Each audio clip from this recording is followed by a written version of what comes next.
이 교회에서 가장 중요한 게 있다면 여러분 무엇이라고 생각하십니까? 네, 우리가 여러 가지 것들을 열거할 수 있을 것입니다. 하지만 다른 모든 것들이 다 갖춰져 있다 할지라도 그것이 없으면 주님께서 그것을 주의 교회로 인정할 수 없다고 말씀하셨습니다. 자, 요한계시록 2장에 보면 에베소 교회에 보낸 우리 주님의 그 편지 내용을 우리가 알 수 있습니다. 자, 이 에베소 교회는 진리 면에서는 상당히 날카롭고 그리고 이 거짓된 자들을 결코 용납하지 않는 아주 확실한 교회였습니다. 근데 주님이 이 교회를 향해서 내가 너에게서 이 촛대를 옮기겠다라고 말씀하셨습니다. 이 촛대를 옮긴다고 하는 것은 그곳을 주님의 교회로 인정하지 않는다는 것입니다. 자, 무엇 때문에 그랬습니까? 네, 그 교회가 처음 사랑을 잃어버렸기 때문이었습니다.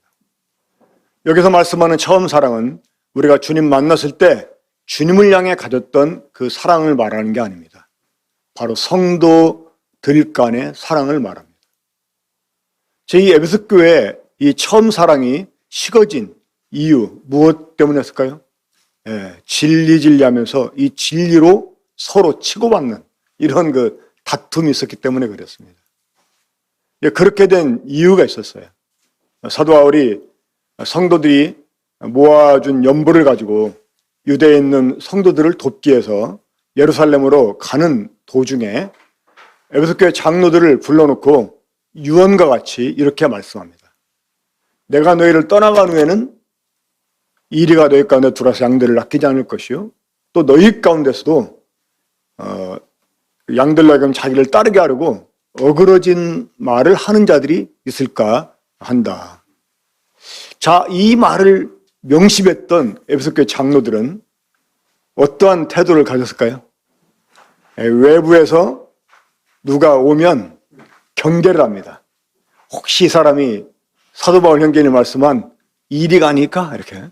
그래가지고 조금만 다른 말을 하면 인정을 하지 않는 거예요. 또 그러면서 이 장로들 중에서도 그래, 저 사람이 성도들에게 자기를 따르게 하려고 아마 그 인기 끄는 말로 사람들을 미워할지 몰라.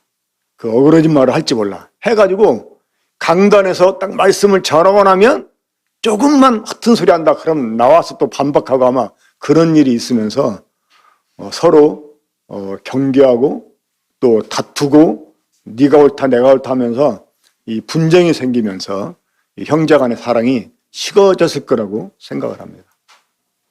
그래서 사도 바울이 로마 감옥에 갇혀 있을 때 우선적으로 에베소 교회에 편지를 보낸 게 아닌가 이렇게 생각을 해봅니다. 교회가 번제에 관해서 쓰여진 편지가 에베소서지 않습니까?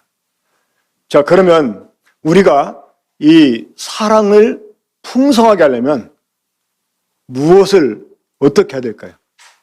주님이 사랑하라고 말씀하셨는데 우리가 이 사랑을 더 풍족하게 하기 위해서 어떤 일을 해야만 될까요? 그것은 바로 성도들이 서로 교제하는 것입니다. 교제를 해서 만나고 함께 교제를 통해서 서로의 사랑을 주고받고 확인하고 그러면서 이 사랑을 함께 우리가 키워갈 때 이 사랑이 더 풍요해질 거라고 생각을 합니다. 요한복음 17장 3절에서 우리 주님은 영생에 대해서 이렇게 정의하셨습니다. 영생은 유일하신 참 하나님과 그가 보내신 자 예수 그리스도를 아는 것이다. 자, 이게 어떤 의미인지 우리 군포 번영교회 성도들은 다 익히 잘 알고 있습니다. 이 하나님 안다고 하는 것은 하나님을 경험으로 안다는 것입니다. 이것은 다른 말로 하면 하나님과의 사귐이다 이렇게 말할 수가 있습니다. 영생은 하나님과 관계고 하나님과의 사귐입니다. 이 하나님의 생명을 얻은 사람은 하나님과 관계 속에 들어오게 되고 그 관계 속에서 하나님과 더불어 사귐을 갖습니다. 자, 이 사귐을 갖기 위해서 언제나 전제되는 게 있습니다. 바로 사랑입니다. 이 사랑이 없이는 사귐을 가질 수가 없죠. 그렇죠? 이 사랑하지 않으면 사실은 만나는 것도 별로 즐겁지 않아요. 어떤 이해에 얽히지 않는 한 서로 이렇게 보고 싶어 하지 않습니다. 하지만 사랑하면 어떻습니까? 사랑하면 보고 있으면서도 보고 싶어요. 바로 영생은 이런 사랑을 기반으로 해서 하나님과의 관계 속에서의 사귐이다 라고 말할 수가 있습니다. 근데 이 관계가 하나님과 나와만 유지되는 게 아니고 이 관계 속에 들어온 사람들끼리 이 관계가 확장이 됩니다. 그렇죠? 이 부부만 가정을 이루는 게 아니잖아요. 그 부부로 가정이 이루어지게 되면 자녀들이 생겨납니다. 또 이 자녀들이 생겨나게 되면 형제 관계가 생겨납니다. 이런 관계가 계속해서 확장이 됩니다. 자, 그래서 시편 133편은 우리들에게 이렇게 말씀해 줍니다. 시편 133편 보겠습니다. 시편 133편 보라, 형제가 연합하여 동거함이 어찌 그리 선하고 아름다운고. 형제가 연합하고 동거하기 위해서 절대적으로 필요한 게 사랑입니다. 이 사랑 없이는 절대 동거할 수 없고 연합할 수 없고 동거할 수 없어요. 이 더불어 산다는 것이 참 피곤하고 힘든 일입니다. 이 사랑을 기초로 하지 않으면 쉽게 누구하고 연합하고 동거할 수가 없습니다. 자, 형제가 연합하고 동거한 그곳에 어떠한 일이 일어납니까? 머리에 있는 보배로운 기름이 수염, 곧 아론의 수염을 넣어서 그의 옷깃같이 내림 같다. 그리고 헐몬의 예술이 시온의 산들에 내림 같다라고 말씀합니다. 그러니까 이 높은 곳에서부터 보배로운 기름이 그리고 이슬 같은 이런 생명력이 그곳에 내려지게 된다고 하는 것입니다. 그러니까 형제들이 연합하고 동거하는 정말 서로 사랑하고 교제가 있는 그러한 곳에 바로 하나님께로부터 더 큰 사랑이 주어지게 된다고 하는 것입니다. 거기에서 하나님께서 복을 명령하셨는데 그 명령하신 복이 무엇입니까? 영생이었습니다. 영생은 막연하게 영원히 사는 것이 아닙니다. 우리가 하나님과의 관계 속에 들어와서 하나님과 더불어 사귀고 또 주 안에 있는 형제와 자매들이 서로 사귐을 갖는 그러면서 더 사랑을 풍성하게 키워가는 여러분 이게 영생이에요. 이런 세계가 아닌 곳에서 영원히 산다? 그건 사실 지옥과 다를 바가 없습니다. 우리 때때로 세상 안에 살면서도 꼭 하나님이 더 좋아서가 아니라 하늘이 더 좋아서가 아니래도 그냥 이 세상 떠나고 싶을 생각이 종종 들 때가 있지 않습니까? 의미 없는 삶, 원활하지 못한 인간관계 이런 것들이 사람들에게 고통을 줍니다. 자, 형제가 연합하고 동거하는 그 가운데에 이 하나님의 은혜가 더 풍성하게 깃들게 되고 거기에서 우리는 이 영생의 풍성함을 누릴 수 있게 됩니다. 그러면 이러한 일을 우리가 경험하기 위해서 또 계속해서 영속적으로 누리기 위해서 어떻게 해야 되겠습니까? 이것이 교회 전체가 모였을 때 원활하게 잘 된다면 문제가 없는데 사실 이 영생의 사귐은 이 교회가 전체로 모였을 때 이게 나눠지는 것이 그렇게 눈에 확 띄게 나타나지 못합니다. 실제로 이 교회가 주일날 예배를 해서 모이고 또 수요일날 그 말씀을 듣기 위해서 모이고 이렇게 모일 때 보면 그 모임의 성격이 딱 고정되어 있지 않습니까? 여러분 오늘 교회에 왜 오셨습니까? 예배를 드리기 위해서. 그렇죠? 목적이 있어요. 그러니까 예배를 드리기 위해서 모여서 그냥 성도들을 만났기 때문에 인사하는 거야. 그렇죠? 속으로는 별로 달갑지 않지만 또 그냥 마지못해 하는 인사 또 할 수가 있어요. 그렇죠? 우리 속을 감추고. 그리고 이제 말씀 듣고, 좀 끝나고 나면 그냥 먼저 가기 뻘쭘하니까 또 잠깐 얘기 몇 마디 나누고, 그리고 헤어집니다. 뭐 수요일 날은 더 하지요. 요즘 같은 경우는 거의 수요일 날 예배당에 모이지 못하고 그냥 유튜브로 말씀을 듣기 때문에 이 말씀을 전하는 사람하고도 방송하는 형제 이렇게 몇 사람만 수요 집회에 참석을 합니다. 그러니까 더 얼굴 볼 일도 없어요. 그러니까 이렇게 성격이 분명한 이 교회 공식적인 모임에서는 실제로 이 성도의 사랑을 나누는 일이 결코 쉽지 않습니다. 그럼 우리가 어떻게 해야 될까요? 우리가 교회 공식적인 모임 외에 또 다른 모임을 갖고, 그것은 우리가 전체 교회로 모였을 때 할 수 없는 그러한 일로 성격을 짓고 우리가 작은 모임을 또 갖는 것입니다. 이것을 이름해서 소그룹 가정교회라고 우리가 제목을 붙일 수 있겠습니다. 제가 지난 몇 주간 저에게 말씀이 전할 기회가 이렇게 주어졌을 때 교회 정체성에 관한 말씀을 나누었던 것 여러분들이 기억하실 것입니다. 제가 이 교회 정체성에 관해서 말씀을 나누게 된 이유가 있습니다. 그것은 아까 조금 전에 말씀드렸던 것처럼 이 소그룹 가정교회를 우리 군포 번능교회에 적용하고 싶어서 미리 사전 작업을 하기 위해서 이 말씀을 전한 것이었습니다.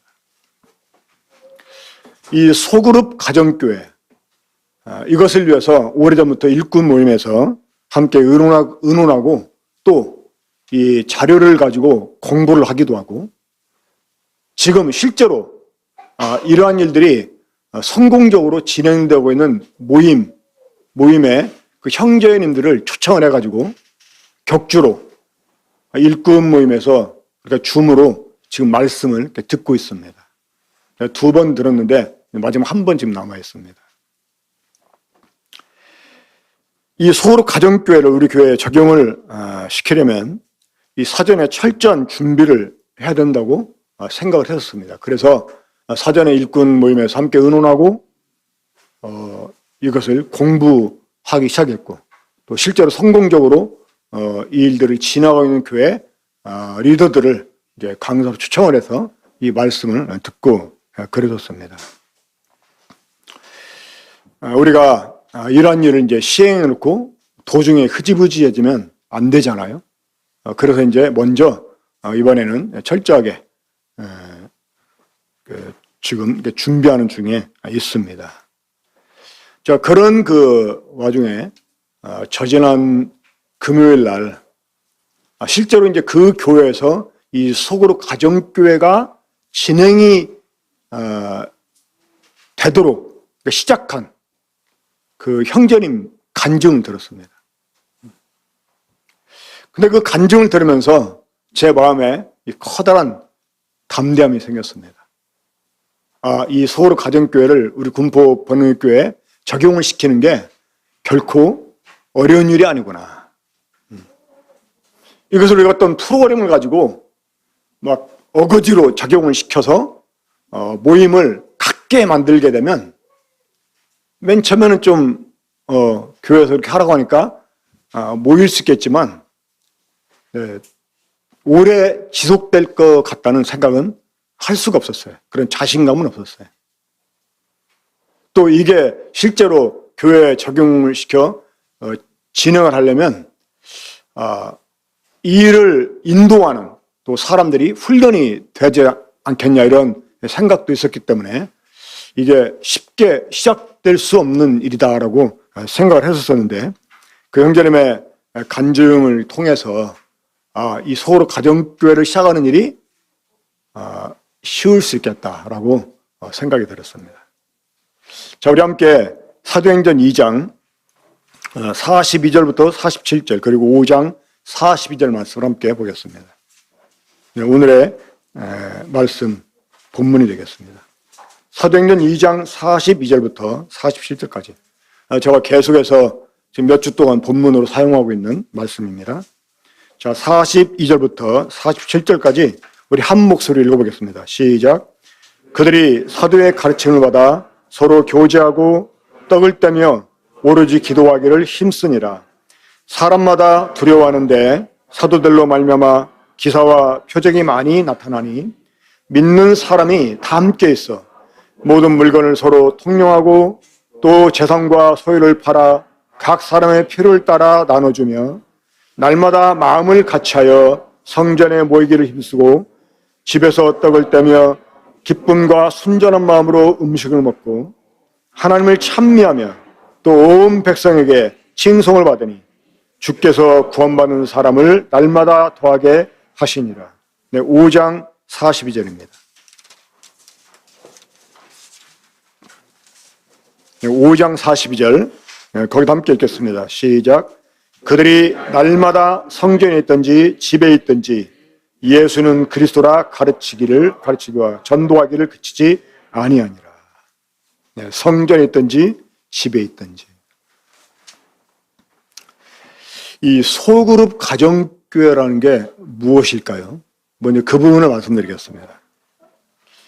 자, 교회 전체 모임을 편의상 우리가 온 교회라고 한번 정의를 내려봅시다.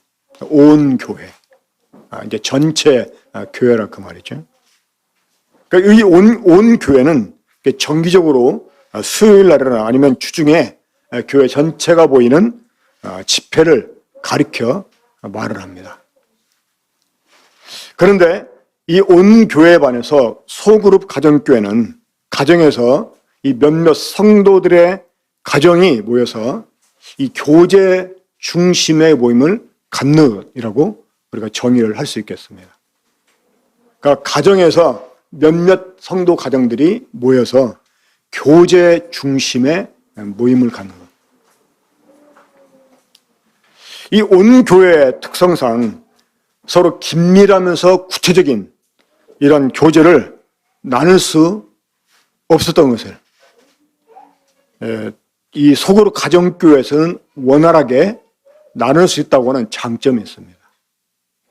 그리고 이 소그룹 가정교회는 특별히 어떤 성경 공부만을 위한 모임이나 아니면 기도만을 위한 모임이 아니라 교제 중심의 모임으로 딱 성격을 지어놓으면 우리가 이 온 교회로 모였을 때 긴밀하게 갖지 못했던 것들을 이 소그룹 가정교회 내에서 우리가 원활하게 가질 수 있다고 생각이 됩니다.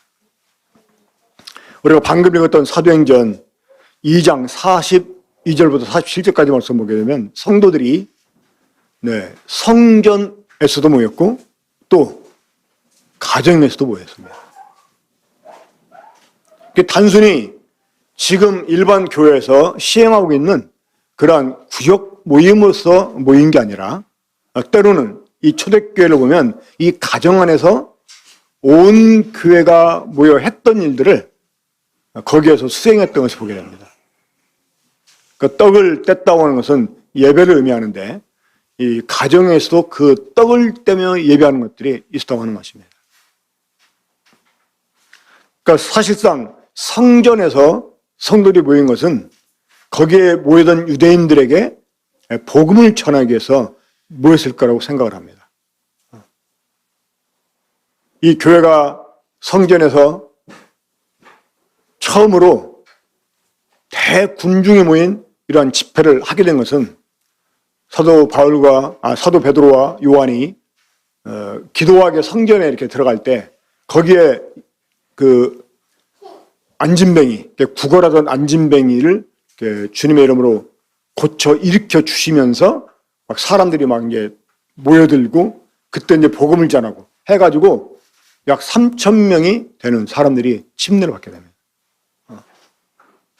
그러니까 그때 이제 이 최초로 교회가 이 성전에서 그 모임을 갖지 않았나 이렇게 생각을 합니다. 물론 그 제사장들이 들어갈 수 있는 성전 안에는 들어갈 수 없었고 이 성막, 성전 그 뜰이나 그 주위에서 모였을 거라고 생각을 합니다. 아무튼 이 예수가 그리스도이시다 하는 것을 전도하기 위해서 이 성전에서 이제 모임을 갖고, 아마 그때는 주로 이 복음을 전하고 이 말씀을 전하는 이들이 좀 많이 있을 거예요. 그리고 이제 불불이 또 거기에서 흩어져서 교제도 하게 되고. 하지만 그 외에도 이 성도들의 가정을 오픈해서 그 가정에서 성도들이 모임을 갖고 거기에서 예배도 드리고 또 거기에서 음식을 나눠 먹으면서 교제를 나누었던 일이 있었습니다. 아무튼 이 성도들은 성전에서도 모이고 가정에서도 모였다고 하는 것입니다. 그러니까 온 교회로서의 모임과 이 속 그룹으로서의 모임을 가졌다고 하는 것입니다. 그건 단순히 그 교회 성도들을 관리하기 위해서 구역으로 모임을 나누어 모이는 그러한 구역 모임이 아니라 온 교회 속에서의 또 다른 교회, 이것이 이 소그룹 가정교회라고 말할 수가 있습니다. 이 소그룹 가정교회의 장점은 아까도 말씀드렸지만 온 교회로 우리가 모였을 때 원활하게 긴밀하게 가질 수 없었던 구체적인 교제를 나눌 수 있는 그런 장점이 있었다고 하는 것입니다. 자, 그러면 우리가 이 소그룹 모임을 갖기 위해서 어떤 일을 해야 될까요? 무엇이 필요할까요? 우리 하진이가 앞으로 하나님 말씀을 전하는 사역자가 될 것 같아요. 자, 먼저는 우리가 소그룹 가정교회를 모이기 위해서는 이 모임 장소가 필요합니다. 자, 이 모임 장소를 어떻게 우리가 만들 수가 있을까요? 한번 말씀해 보십시오. 자, 이 소그룹 가정교회를 우리가 하기 위해서 모임 장소가 필요한데, 우리가 이 모임 장소를 갖추기 위해서는 뭐가 필요할까요? 자원하는 마음으로 자신의 가정을 오픈하는 이러한 사람이 필요합니다. 저희 집이 상당히 작습니다. 물론 저희 집보다 더 작은 집에 사는 가정도 많이 있습니다. 때로는 성도들이 와도요, 참 집에 이렇게 들어가서 뭐 차를 마시거나 음식을 먹고 그러기가 참 마음이 이렇게 편치 않아요. 집은 좁은데 물건은 많고 정리를 하고 싶어도 어머니가 못 버리게 하니까 나 죽은 다음에 버리게 하니까.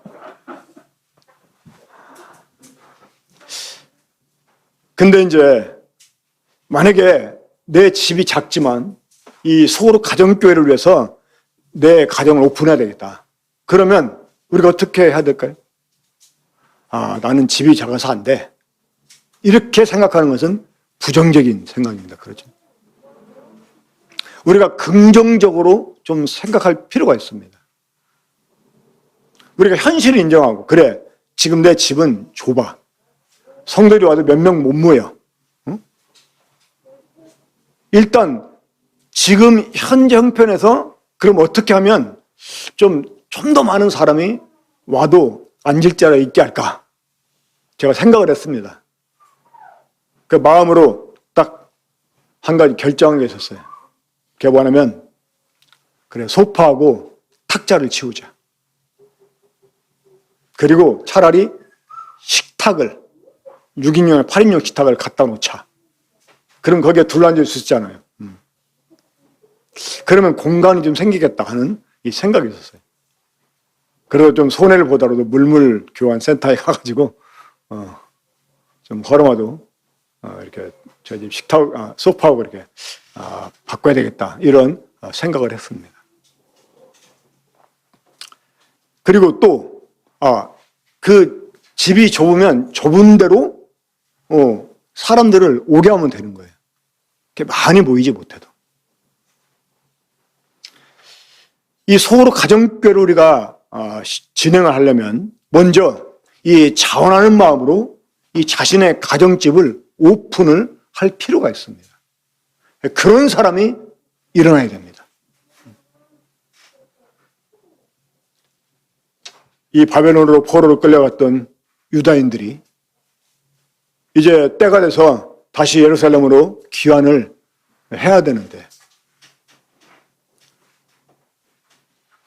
그것을 이제 선언하는 그 왕의 조서가 선포가 됐음에도 불구하고요, 많은 유다인들이 예루살렘으로의 귀환에 응하지 않았습니다. 왜냐하면 이미 이 바벨론 거쳐 페르시아 시대가 돼가지고 자리 잡고 안정된 생활을 하고 있었기 때문에 이 황폐한 예루살렘으로 돌아가기를 별로 달가워하지 않았습니다. 근데 그때 예루살렘으로의 귀환을 위해서 일어선 사람들이 있었어요. 어떤 사람들이 있을까요? 하나님이 마음을 감동한 사람들이었습니다. 자, 이 소그룹 가정교회가 정말 필요합니다. 이 초대교회도 성도들이 성전에서 모이고 가정에서 모이고 특히 이 가정에서 서로 여러 가지 것들을 소통하면서 모이는 그 모임 때문에 사람들에게 칭찬을 받고 믿는 자가 더해지게 했다고 했습니다. 지금 이 일을 성공적으로 진행하고 있는 교회는 지금 이런 코로나 상황 가운데서도 계속 전도가 돼요. 심령받는 사람들이 일어나고 있다고 합니다. 이런 일들이 우리에게도 일어나야 됩니다. 이 하나님이 감동하는 사람들. 그래, 내 집이 비록 좁지만 내 집을 오픈해서 성도를 섬겨야 되겠다. 이 성경에 보게 되면 그러한 표현이 곁들여진 그러한 수식어가 곁들여진 사람이 있습니다. 성도를 섬기기로 작정된 자. 그러니까 이 성도를 섬기기로 작정하고 자기 가정을 개방하는, 오픈하는 이런 사람, 이런 일로 하나님께로부터 마음의 감동을 입은 사람이 일어나야 됩니다. 지금 감동되지 않습니까? 그래. 뭐 한두 사람 앉으면 꽉 찰 집이지만 내가 매주마다 그 성도를 초청해가지고 단란한 이런 모임을 가져야겠다. 이런 생각 지금 안 드시나요? 안 드시는 마음이 완악한 분들입니다. 그렇다고 이제 뭐 어거지로 할 건 없는데 아무튼 이 모이는 장소를 위해서는 자원함으로 이 자신의 가정을 오픈하는 이런 사람들이 필요합니다. 자, 이 일을 위해서 우리 형제 자매님들 기도하시고 그래서 서로 내 가정을 오픈하고 싶다. 이런 사람이 많아져가지고 그럼 우리 돌아가면서 모이자. 이런 일도 있고 그랬으면 참 좋겠습니다. 근데 이제 이 가정을 오픈한다고 하는 것은 사실 말처럼 쉬운 건 아닙니다. 왜요? 또 모이면 어때요? 이 사도행전 2장에서도 집에서 이렇게 떡을 떼며 또 무엇을? 음식을 함께 나눠 먹었지 않습니까? 그러니까 이제 오픈하고 성도를 초청하는 집에서 또 소소하지만 음식도 준비를 해야 될 때도 있을 것입니다. 물론 그런 문제는 참석하는 사람들이, 방문하는 사람들이 음식을 또 사올 수도 있겠죠. 그거를 우리가 나눌 수도 있을 것입니다. 하지만 이 일을 이렇게 간증한 형제님 간증 들어보니까 이 소그룹 가정교회를 위해서는요, 그 집을 오픈하고 하나님께 드린 이 가정의 자매님들이 무엇보다 이 일에 마음이 열려져야 된대요. 그러면 자매님들이 더 번거롭게 될 것이기 때문에. 그래서 이제 그 형제님도 자기 아내 되는 자매와 더불어 관계를 회복하는 일에 상당히 신경을 썼다고 그러더라고요. 저는 두 번째 생각하는 문제가 있습니다. 뭐냐면 인도자의 문제입니다. 인도자. 그러면 이 소그룹 가정교회를 어떤 사람이 인도할 것이냐. 제가 그게 궁금해가지고 그 모임의 일꾼한테 질문했습니다. 누가 인도하는지, 인도자 어떻게 세우는지, 인도자를 위해서 뭐 이렇게 훈련하는 게 있었는지. 또 저한테 하는 대답이 인도자는 없다는 거예요. 그러니까 인위적으로 세우지 않았다는 것입니다. 인도자가 없는 건 아닙니다. 있습니다. 있는데 인위적으로 세운 게 아니고요. 모여서 소그룹 가정교회 모임을 진행하다 보면 자연스럽게 인도자가 일어난다는 거예요. 그리고 함께 모이는 성도들이 누가 인도자인지 안다는 거예요.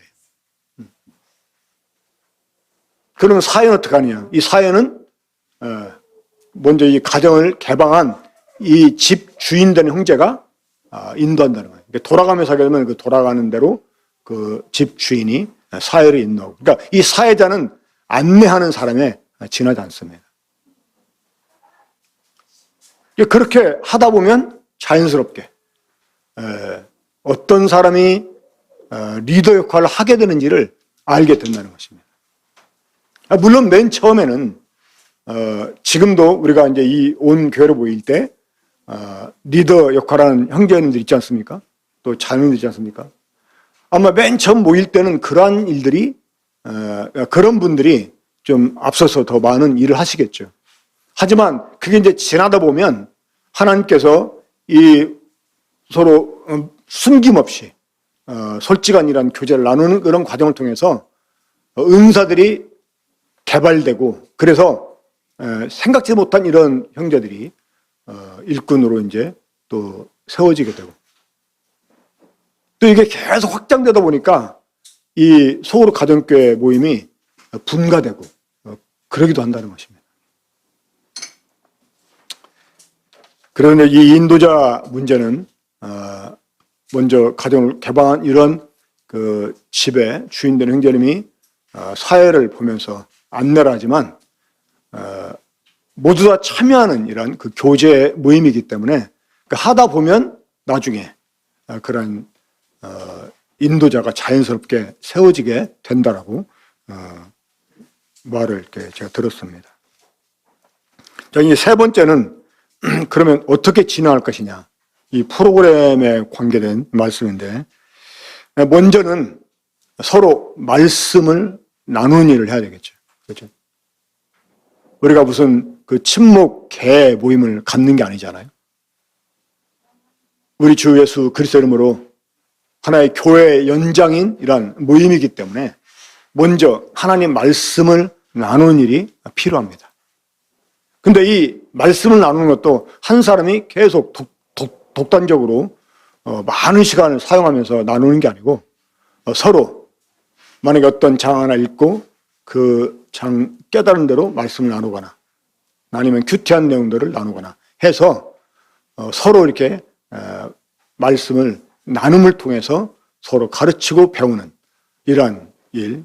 그리고 이제 이 소그룹 가정교회는 성경 공부를 위한 모임이 아니기 때문에 이 공부만을 말씀만을 나누는 게 아니고 실제 자기 삶 가운데서 일어난 일들을 통해서 하나님께 영광을 돌리거나 아니면 뭐 그 실패한 일을 통해서 하나님께 어떤 교훈을 받았다든지 하는 이런 것들을 나누게 되는 것입니다. 그리고 필요한 기도 제목을 나누고 이러면서 이제 기도하고 이렇게 파하게 됩니다. 그러니까 이 교제 중심의 모임이기 때문에 거기에 참여하는 성도들이 다 모두 적극적으로 참여를 해야 됩니다.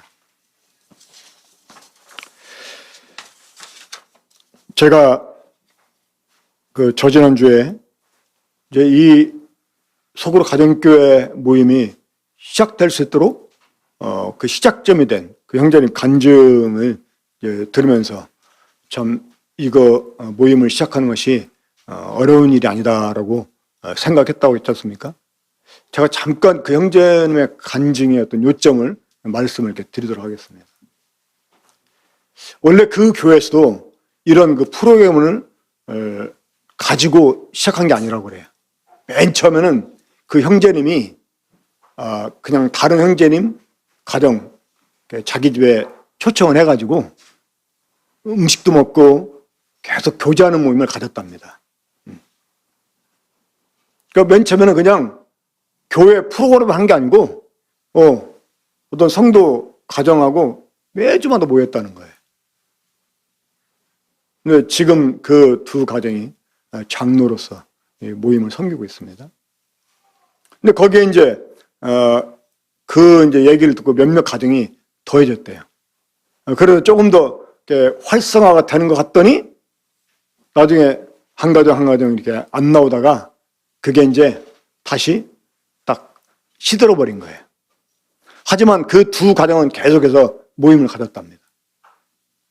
근데 나중에 이 젊은 그 형제들이 거기에 좀 더해졌대요. 중요한 것은 이것입니다. 젊은 형제들. 그러니까 우리 뭐 10대, 20대 이런 형제 자매들도 사실 제가 그때가 82년 거니까 26살 때 제가 300명 모이는 교회 목사도 없는 곳에 전도사로 가서 사역을 했어요. 26살 때. 얼마나 어린 나이입니까? 우리 재영재가 지금 몇 살인가? 23살? 나는 23살도 이미 막 사람들이 복음 전하고 다니고 막 어른들한테 복음 전하고 막 그랬었어. 나 때는 말이야. 그러니까 사실 20대, 30대 나이가 사실 어린 나이가 아닙니다. 이미 성인이잖아요, 성인. 그렇죠? 근데 이 젊은 형제들이 더해지면서 이게 막 갑자기 이제 더 활성화가 돼가지고 이제 점점점 이제 숫자가 많아지게 되고 그러면서 한 가정에서 이제 모이기가 힘드니까 이게 나눠지게 된 거예요. 그러니까 그 교회는 교회 한 프로그램으로 선정을 해가지고 적용을 시킨 게 아니었다는 거예요. 그리고 처음부터 이게 활성화된 게 아니었다는 거예요. 도중에 시들어진 적도 있었다고 하는 거예요.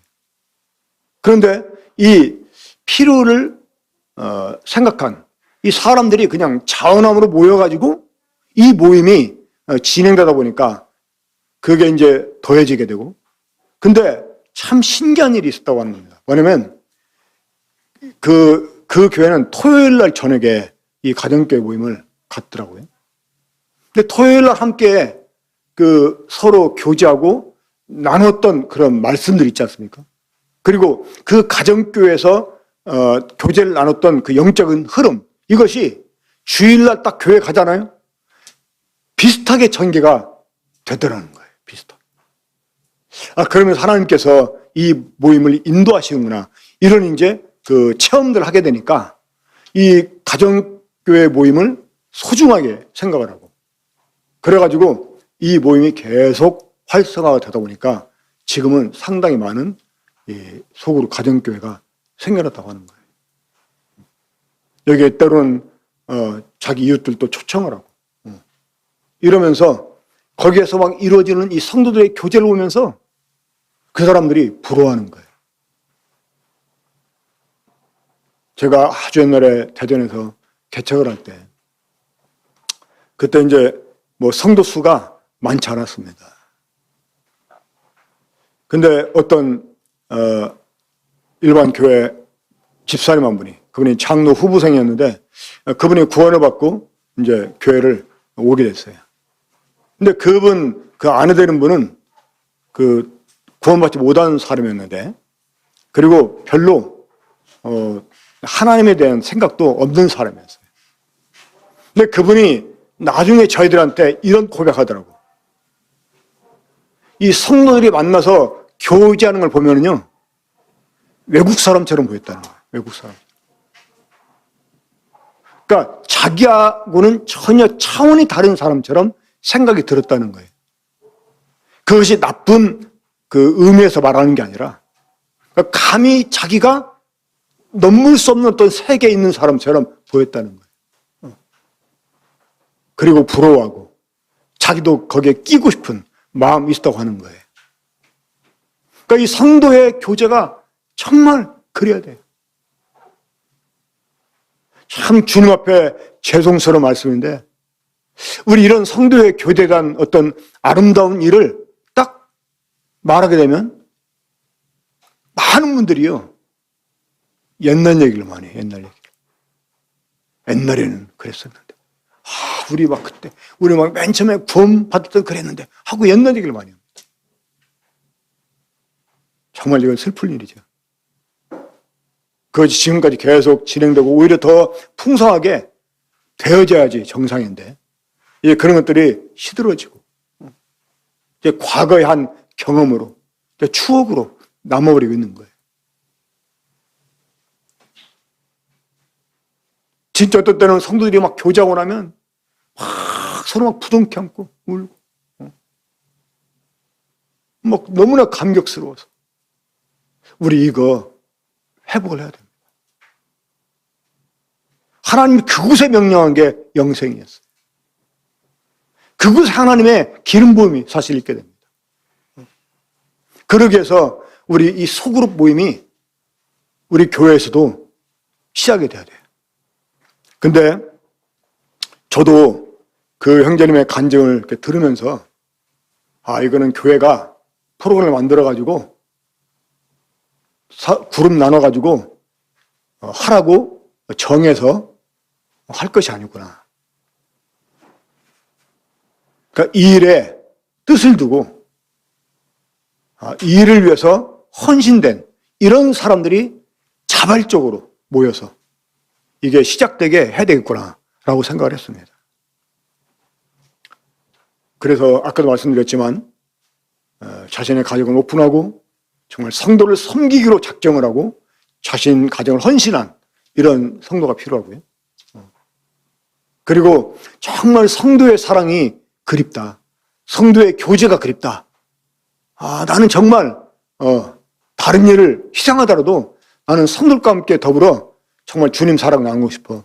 이런 자원하는 마음을 가지고 또 성도들이 모여야 돼요. 모여야 돼요. 모이고, 그러니까 맨 처음에는요, 좀 끼리끼리 모여도 괜찮아요. 교제가 제일 잘 되는 사람끼리 모이는 것도 괜찮아요. 그 교회는 연말에 가면 이제 그룹을 바꿀 기회를 준답니다. 교제하다 보면 또 안 맞는 게 있을 수 있잖아요. 또 뭐 다 좋은 게 아니니까 불편한 사람이 생길 수도 있잖아요. 그러면 이제 여기도 좋지만 또 다른 그룹도 경험하고 싶다 이러면 연말에 가서 바꿔준답니다. 바꿀 수 있게 한다는 거예요. 또 서로 그런 거에 대해 전혀 부담을 갖지 않고. 그러니까 꼭 그 지역별로 나누는 게 아니고, 그러니까 모이는 장소는 어떤 지역에 있지만 자유롭게 자기가 원하는 그런 지역에 가서 모임을 갖고 교제하고. 그러니까 이런 그 자원하는 일이 생겨나야 됩니다. 그래서 오늘 제가 이 일을 위해서 기도 제목을 좀 부탁을 드리겠습니다. 아까도 말씀드렸지만 이 가정을 헌신할 수 있는 이런 그 가정이 일어나게 여러분 기도해 주시길 바랍니다. 그리고 성도들이 이 소그룹 교제를 사모하는 마음을 갖도록 그렇게 기도해 주시고, 이렇게 모일 때 성령님께서 정말 그 모임에 신이 인도자가 되셔서 각자가 말씀으로 서로 가르치고 또 겸손하게 배우고, 그리고 정말 그 안에서 어떤 말을 해도 서로 부끄럽게 여기지 않는, 그 사람을 부끄러워 여기게 하지 않는 이런 일이 필요한 것입니다. 그래야지만 진솔한 그 교제가 될 수 있는 거예요.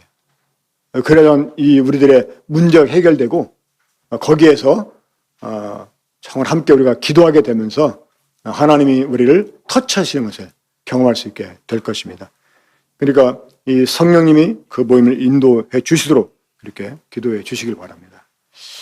이 소그룹 가정교회를 위해서는 자기 희생이 따른다고 하는 것을 우리가 유념해야 됩니다. 그게 없이는 이 가정교회가 지속될 수 없습니다. 그리고 이러한 일들이 이 자원하는 사람들로부터 시작이 되게. 언제 시작을 한다? 이거 없습니다. 이번 주부터도 시작을 해보세요. 그래, 나는 사실 이걸 원했어. 이번 주부터 하자. 누구랑 하면 좋을까? 맨 처음에는 마음이 맞는 사람이랑 시작하면 좋겠죠. 그렇죠? 한 가정이든 두 가정이 됐든 해서 정기적으로 이 모임을 갖고 정말 그 안에서는 서로 무슨 얘기를 해도 다 허물이 되지 않는 이러한 교제, 모든 걸 내려놓는 교제, 이러한 교제를 통해서 우리가 주님 사랑을 아주 정말 진하게 경험할 수 있게 되기 원합니다. 이 소그룹 가정교회 이 일을 위해서 계속 기도할 때마다 잊지 말고 기도해 주시길 바라겠습니다. 기도하고 마치겠습니다. 우리 사랑하시는 아버지 하나님, 저희들을 우리 주 예수 그리스도의 피로 구속하여 주시고 우리를 그리스도의 몸으로 불러주시며 이제 그리스도 안에서 우리가 서로 지체가 되어 몸을 이루게 하시니 감사를 드립니다. 우리 주 예수님을 통해서 우리에게 흘러내리는 이 하나님의 놀라운 기름 부음이 우리 군포 본능교회 가운데 항상 넘쳐나게 되기를 원합니다. 서로 연합하고 동거하는 아름다움이 우리 가운데 있게 해주시고 이것을 우리가 더 깊이 있게 누리며 체험할 수 있는 그러한 이 소그룹 가정교회를 이제 시작하기 원하는데 이 일이 성령의 인도하심으로 말미암아 또 자원하는 사람들로 인해서 시작될 수 있게 해주시고 이 일이 시작되어질 때 성령님이 정말 놀랍도록 기름 부음이 있어 정말 성령의 인도하심을 따라 정말 깊이 서로 사랑하는 이러한 교제가 있을 수 있도록 주님께서 역사해 주시기를 간절히 원합니다. 이 모든 일에 성도들이 즐거움으로 참여할 수 있도록 또 자기를 이 일을 위해 기꺼이 희생할 수 있도록 주께서 역사해 주시기를 바라며 이 모든 것을 주 예수 그리스도 이름으로 기도합니다. 아멘.